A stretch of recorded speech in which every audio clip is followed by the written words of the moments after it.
Hello students, welcome to our English class. In the last class we were discussing the story in the Kingdom of Fools from our Moments book. हम हमारी Moments book से story discuss कर रहे थे in the Kingdom of Fools और अभी तक हमारी कहानी में कई सारे twist और turns आ चुके हैं. ठीक है, हमने पढ़ा कि Kingdom of Fool में किस तरीके से वहाँ के किंग और मिनिस्टर्स जो थे वो इडियट्स थे. ठीक है, किस तरीके से उन्होंने डे को नाइट में और नाइट को डे में चेंज कर दिया था. ठीक है, हमने ये भी पढ़ा कि किस तरीके से एक थीफ की डेथ के लिए हमारे किंग ने एक रिच मर्चेंट को, फिर उसके बाद एक ब्रिक लेयर को, उसके बाद एक डांसिंग गर्ल को, उसके बाद एक गोल्ड स्मिथ को ब्लेम किया. ठीक है, लेकिन वो ब्लेम जो है वो फाइनली घूम फिर कर वापस से किस पर आ गया, हमारे रिच मर्चेंट पर आ गया.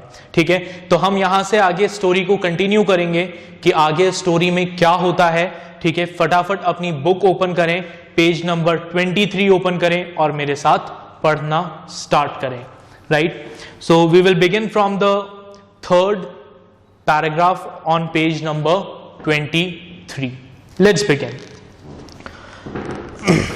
So, when he was rudely summoned back to court, he arrived crying. जब रिच मर्चेंट को राजा ने वापस से कोर्ट में बुलाया तो वो रिच मर्चेंट रोते हुए आया और उसने कहा, It wasn't me but my father who ordered the jewelry.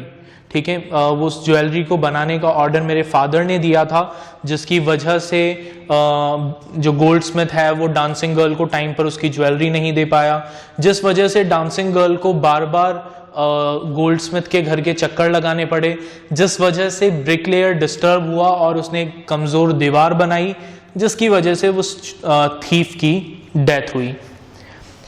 My father is dead, I am innocent. उन ज्वेलरी को बनाने का ऑर्डर किसने दिया था, मेरे फादर ने दिया था. ठीक है, उनकी डेथ हो चुकी है, मैं इनोसेंट हूं. But the king consulted his minister and ruled decisively. ठीक है, लेकिन हमारे राजा ने क्या किया, राजा ने अपने मिनिस्टर्स के साथ कंसल्ट किया और डिसीजन दिया. डिसिसिवली मतलब एकदम दृढ़ निश्चय होकर उसने डिसीजन दिया. क्या दिया? It's true your father is the true murderer. राजा ने कहा कि यह बात सही है कि तुम्हारे जो फादर हैं वो सही में क्या है, मर्डरर हैं. ये सारी गलती किसकी है, तुम्हारे फादर की है. ही इज डेड, और उनकी डेथ हो चुकी है. But somebody must be punished in his place. लेकिन उनकी जगह पर किसी और को पनिश तो करना ही पड़ेगा. ठीक है, you have inherited everything from that criminal father of yours. क्योंकि तुमने अपने उन क्रिमिनल फादर से सब कुछ विरासत में रिसीव किया है. You have inherited everything from your father, his riches as well as his sins. तुमने अगर उनकी दौलत शोहरत विरासत में ली है तो उनकी जो गलतियां हैं, उनके जो पाप हैं, वो भी तुम्हारे फादर से तुम्हें विरासत में, इनहेरिटेंस में मिले हैं. ठीक है, I know at once even when I first set eyes on you. मुझे पहले से यह बात पता थी, जब मैंने पहली बार तुम्हें देखा था मुझे तभी समझ में आ गया था that you were the root of this horrible crime, कि इस खतरनाक, इस हॉरेबल क्राइम की जड़ तुम ही हो. यू मस्ट डाई, तुम्हें मरना पड़ेगा. And he ordered a new stake to be made ready for the execution. और राजा ने क्या कहा कि एक नया स्टेक तैयार किया जाए जहां पर इस रिच मर्चेंट को एग्जीक्यूट किया जाएगा, इसको मौत की सजा सुनाई जाएगी. अब बेसिकली स्टेक का मतलब क्या होता है, स्टेक एक पोल होता है. ठीक है, विद द पॉइंटेड एंड, जिसका एंड पॉइंटेड होता है, जिसे जमीन में गाड़ा जाता है. ठीक है, जैसे अगर आपने वो देखा होगा जीसस क्राइस्ट का एग्जीक्यूशन की, अगर आपने फोटोज वगैरह देखे हों तो उसमें जीसस क्राइस्ट एक क्रूसिफिक्स पर होते हैं. ठीक है, जो एक क्रॉस होता है. ठीक है, वो एक तरह का क्या है, it's a kind of a stake. ठीक है, तो ये स्टेक किसी भी तरीके का हो सकता है. It can be in a form of a dice, एक पोडियम के फॉर्म पे हो सकता है जिसके ऊपर खड़ा करके उस बंदे को फांसी दी जाए. It can be in a form of a poll, ठीक है, जिस पर एक बंदे को बांध दिया जाता है और उसको मौत की सजा दी जाती है। तो it can B of different shape and different size, ठीक है।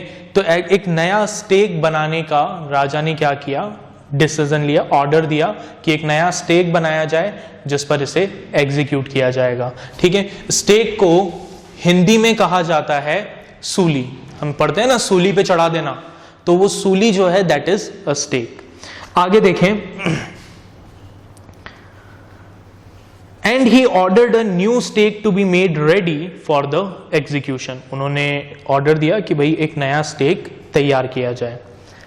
As the servant sharpened the stake and got it ready for the final impaling of the criminal, it occurred to the minister that the rich merchant was somehow too thin to be properly executed on the stake. अब जब वो नया stake बनकर तैयार हो गया, ठीक है, तभी मिनिस्टर्स ने देखा, उन्होंने ये ऑब्जर्व किया कि वो रिच मर्चेंट जो है वो बहुत पतला दुबला है और उस स्टेक पर उस रिच मर्चेंट को प्रॉपरली एग्जीक्यूट नहीं किया जा सकता, उसको मौत की सजा नहीं दी जा सकती। He appeal to the king's common sense. अब मिनिस्टर्स किसके पास गए, राजा के पास गए और राजा को बोला कि सर देखो इस तरह की मुसीबत आ गई है। The king too worried about it. राजा भी थोड़ा सा प्रॉब्लम में आ गया, सोचने लगा, टेंशन में आ गया कि अब क्या करें, ठीक है। तो इवेंट्स क्या क्या हैं हमारे, देखें। अब क्या क्या पढ़ा हमने पढ़ा, किंग ब्लेम्ड द रिच, किसको ब्लेम किया था राजा ने, रिच मर्चेंट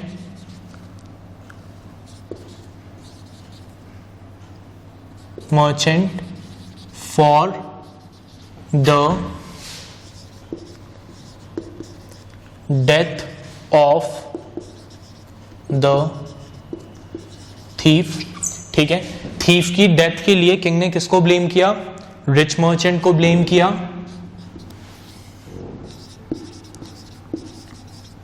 ऑर्डर्ड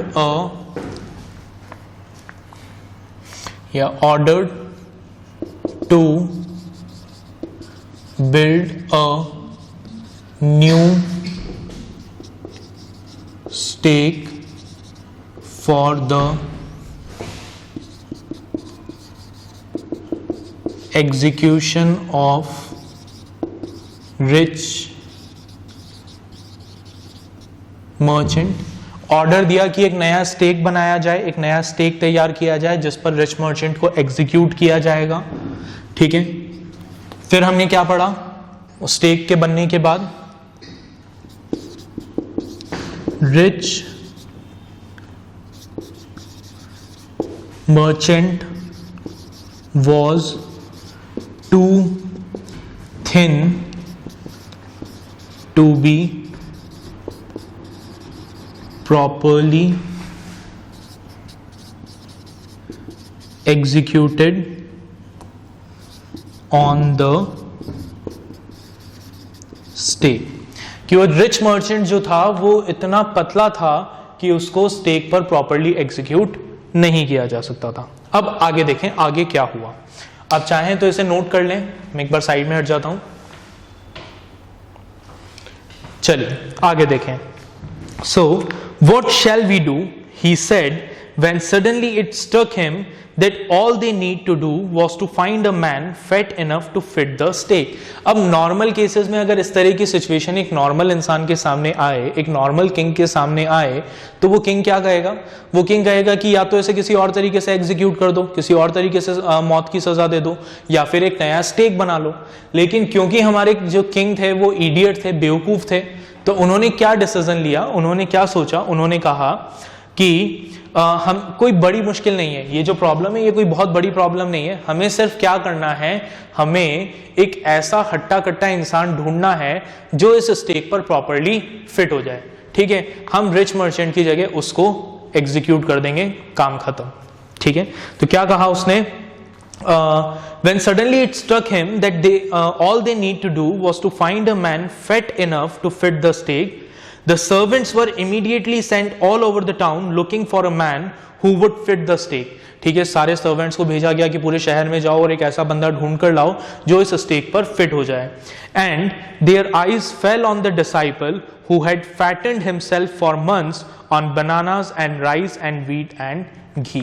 और उन सर्वेंट्स की नजर किस पर पड़ी? उन सर्वेंट्स की नजर पड़ी उस डिसाइपल पर जो इतने दिनों से वहां पर राइस, घी, बनाना, व्हीट खा खा कर बहुत मोटा हो गया था. तो उन्हें लगा कि ये बंदा जो है ये उस स्टेक के लिए बिल्कुल परफेक्ट रहेगा. What have I done wrong? I am innocent. I am a सन्यासी, he cried.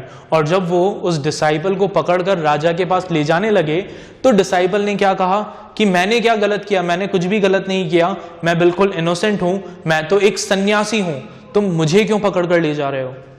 तो सर्वेंट्स कहते हैं दैट मे बी ट्रू, हो सकता है तुम जो कह रहे हो वो सही हो, but it's the royal decree that we should find a man fit enough to fit the stake.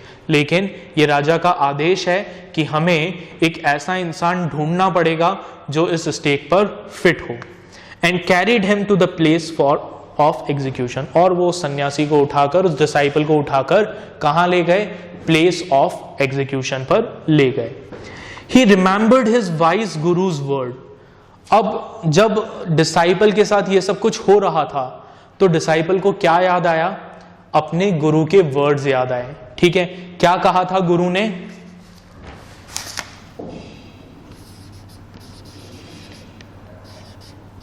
Gurus word of wisdom. ठीक है, गुरु के क्या वर्ड्स थे? क्या कहा था गुरु ने?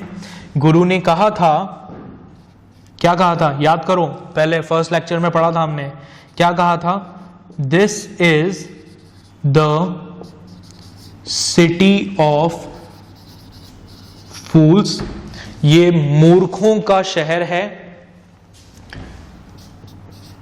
यू डोंट know what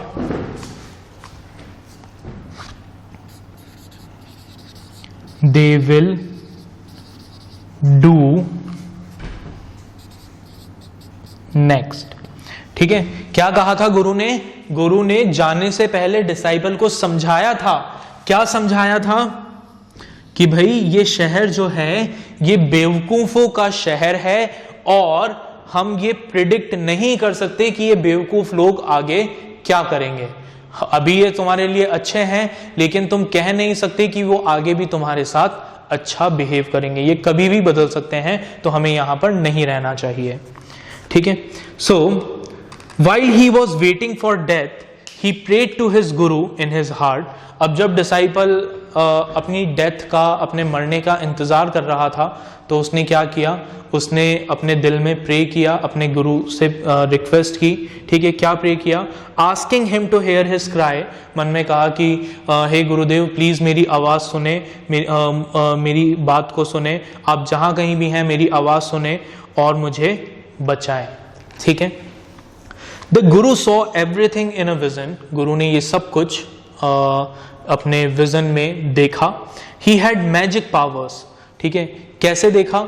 गुरु के पास मैजिक पावर्स थी. ठीक है, वो मतलब इतना उन्होंने तपस्या करी थी कि उनके पास कई सारी शक्तियां थी, कई सारी पावर्स थी. वो कहीं पर भी हो रही चीजों को कहीं पर भी बैठकर देख सकते थे. ठीक है, तो he could see far and he could see the future as he could see the present and the past. वो past, present, future, पास का, दूर का सब कुछ एक ही जगह पर बैठे बैठे देख सकते थे. तो जब उन्होंने ये देखा कि उनका जो डिसाइपल है, उनका जो शिष्य है वो मुसीबत में है, प्रॉब्लम में है, तो वो तुरंत उसे बचाने के लिए आ गए. He arrived at once to save his disciple. वो तुरंत वहां पर आए अपने डिसाइपल को बचाने के लिए. Who had got himself into such a scrap through love of food. जिसने अपने आप को इस मुसीबत में फंसा लिया था सिर्फ किस वजह से? सस्ते खाने के लालच में. As soon as he arrived, अब जैसे ही गुरु वहां पर आए उन्होंने आते ही क्या किया? He scolded the disciple and told him something in a whisper. उन्होंने आते ही अपने डिसाइपल को, अपने शिष्य को डांटा जोर से और उसके पास जाकर उसके कान में कुछ फुसफुसाकर कहा। Then he went to the king and addressed him. फिर वो गुरु राजा के पास गए और राजा से कहा, ओ वाइजेस्ट ऑफ किंग, हे महान राजा, आप सबसे समझदार हैं, हु इज ग्रेटर, आप मुझे बताएं कि बड़ा कौन है, द गुरु और द डिसाइपल, गुरु बड़ा है या फिर उसका शिष्य, आप मुझे बताएं। मैं आपसे पूछता हूं, आप इतने महान, इतने समझदार राजा हैं, आप मुझे बताइए कि एक गुरु बड़ा होता है या फिर उसका शिष्य बड़ा होता है। तो of course the Guru, no doubt about it. तो राजा कहता है कि ऑब्वियस सी बात है, गुरु बड़ा होता है शिष्य से, ठीक है, इसमें तो कोई शक की कोई बात ही नहीं है। वाई डू यू आस्क, तुम ये क्यों पूछ रहे हो? तो गुरु कहते हैं, then put me to the stake first. ठीक है, कि अगर ऐसा है, अगर आप ये बात मानते हो कि एक गुरु शिष्य से बड़ा होता है, तो आप पहले मुझे स्टेक पर चढ़ाइए, पहले मुझे सूली पर चढ़ाइए। Put my disciple to that after me, मेरे शिष्य को मेरे बाद मौत की सजा दीजिएगा।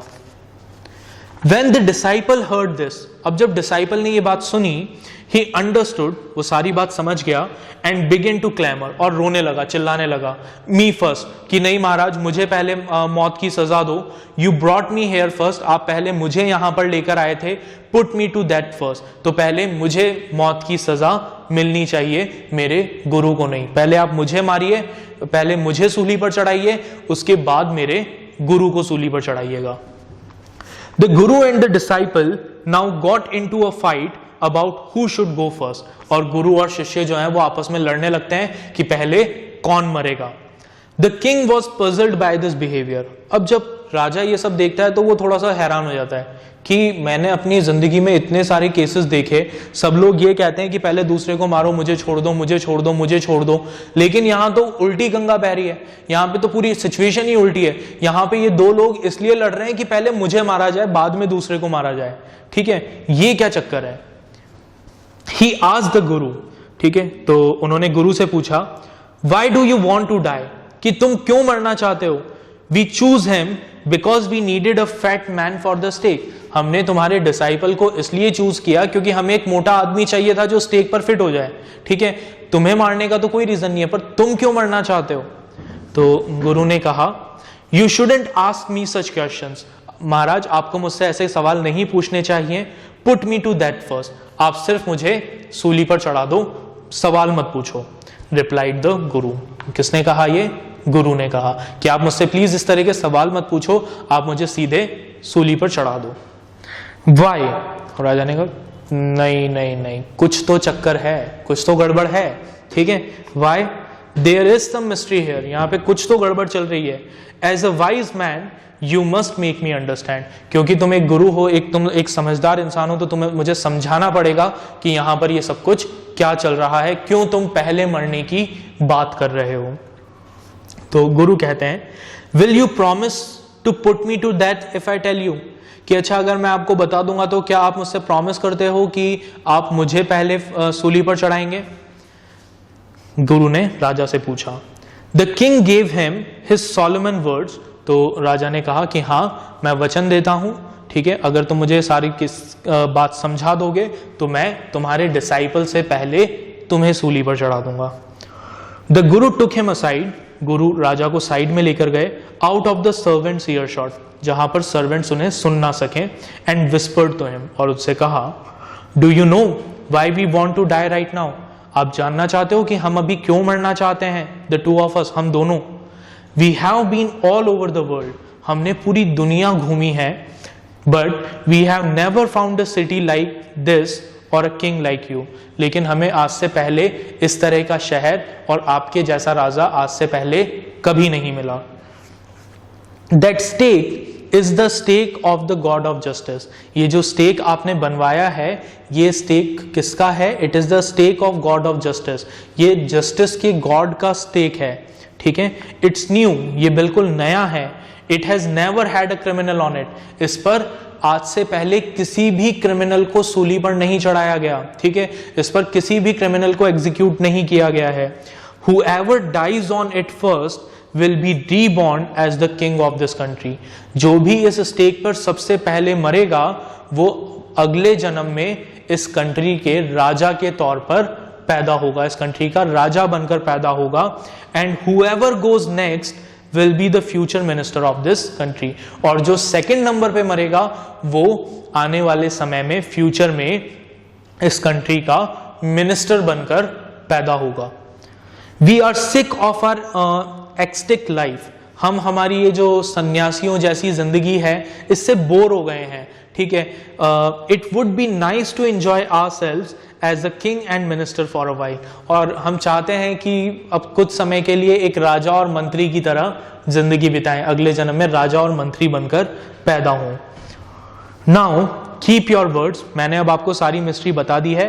अब आप अपने वचन का पालन करें. आपने जो मुझे वचन दिया था उस वचन को फॉलो करें, जो प्रॉमिस किया था उस प्रॉमिस को फुलफिल करें. And put us to death, और हमें सूली पर चढ़ा दें. लेकिन हाँ, याद रहे पहले मुझे, ताकि मैं अगले जन्म में इस कंट्री का राजा बनकर पैदा हूं. The king was now thrown into deep thought. अब जैसे ही राजा ने यह सुना, राजा सोच में पड़ गया. He didn't want to lose the kingdom to someone else in the next round of life. राजा ये नहीं चाहता था कि अगले जन्म में कोई और उसके राज्य को चलाए, उसके राज्य का राजा बने.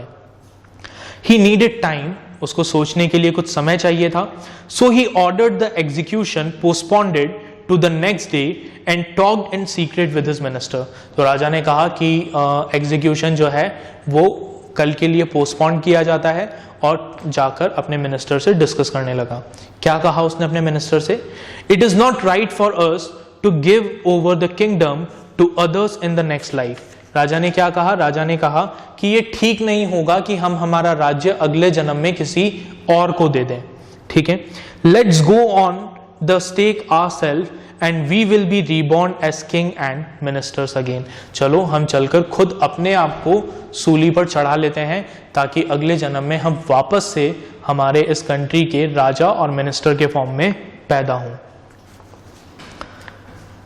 Holi man do not tell lies. इस तरह के जो साधु हैं, ये साधु लोग झूठ नहीं बोलते हैं. And the ministers agreed. Ministers ने भी इस बात को मान लिया. सो he told the एग्जीक्यूशनर्स.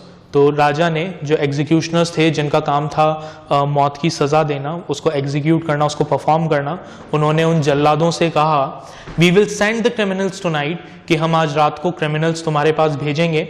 When the first man comes to you, जब पहला आदमी तुम्हारे पास आए, put him to that first, उसको पहले फांसी पर चढ़ाना. देन डू द, उसको सूली पर चढ़ाना.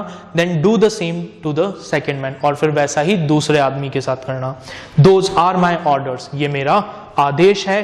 Don't make any mistake. इसमें किसी तरह की कोई गलती नहीं होनी चाहिए. ठीक है, राजा ने जल्लादों को ऑर्डर दे दिया, कसाईयों को ऑर्डर दे दिया. अब आगे क्या हुआ? That night the king and his minister went secretly to the prison. उस रात किंग और मिनिस्टर चुपचाप सबसे छुपकर जेल में गए. Release the guru and the disciple. गुरु और डिसाइपल को आजाद कर दिया. Disguise themselves as the two. राजा और मंत्री ने अपना भेष बदला. ठीक है, और किसका भेष ले लिया? किसका अपीयरेंस ले लिया? गुरु और डिसाइपल का अपीयरेंस ले लिया. And as arranged beforehand, और जैसा कि पहले से अरेंज था, अपने लॉयल सर्वेंट्स के साथ मिलकर स्टेक पर गए और खुद एग्जीक्यूट हो गए. खुद ने अपने आप को सूली पर चढ़वा लिया. ठीक है, पागल राजा मर गया, पागल मंत्री भी मर गया. When the bodies were taken down to be thrown to cows, crows and vultures, the people panicked. लेकिन जब उनकी डेड बॉडीज को स्टेक पर से उतारा गया, किस लिए? कि उन्हें चील और कौवों को डाल दिया जाए. ठीक है, तो जब लोगों ने उनके चेहरे पर से कपड़ा हटाया तो लोग ये देखकर घबरा गए कि वो बॉडीज किसकी हैं? उनके किंग और उनके मिनिस्टर की है. They saw before them the dead bodies of the king and the minister. उनकी आंखों के सामने उनके राजा और मंत्री की लाश पड़ी थी. The city was in confusion. पूरा शहर confusion में था. All night they mourned and discussed the future of the kingdom. रात भर वो क्या करते रहे? शोक मनाते रहे अपने राजा की मौत का, और किंगडम के फ्यूचर के बारे में डिस्कस करते रहे कि अब राजा तो रहा नहीं, मंत्री भी नहीं रहा, तो अब हमारे राज्य का क्या होगा. Some people suddenly thought of the Guru and the disciple and caught up with them as they were planning to leave town unnoticed. तभी किसी को याद आया कि वो गुरु और डिसाइपल को पकड़ा जाए, ठीक है, गुरु और डिसाइपल क्या कर रहे थे, शहर को छोड़कर जाने का प्लान कर रहे थे। तो किसी ने सोचा कि वो गुरु और डिसाइपल को पकड़ के लाते हैं, उनके पास जरूर सॉल्यूशन होगा। We people need a king and a minister. वो गुरु और डिसाइपल को पकड़ते हैं और उन्हें बुलाकर कहते हैं कि हमें एक राजा और एक मंत्री की जरूरत है। बाकी सब लोगों ने इस बात से एग्री किया। They begged the guru and the disciple to be their king and their minister. और उन्होंने क्या कहा, गुरु और डिसाइपल को कहा कि हम चाहते हैं कि गुरु हमारे राजा बने और जो डिसाइपल है वो हमारा मिनिस्टर बन जाए। It didn't take many arguments to persuade the disciple. Disciple को मनाने में ज्यादा समय नहीं लगा, but it took longer to persuade the guru. हालांकि गुरु को मनाने में थोड़ा टाइम लगा। They finally agreed to rule the kingdom.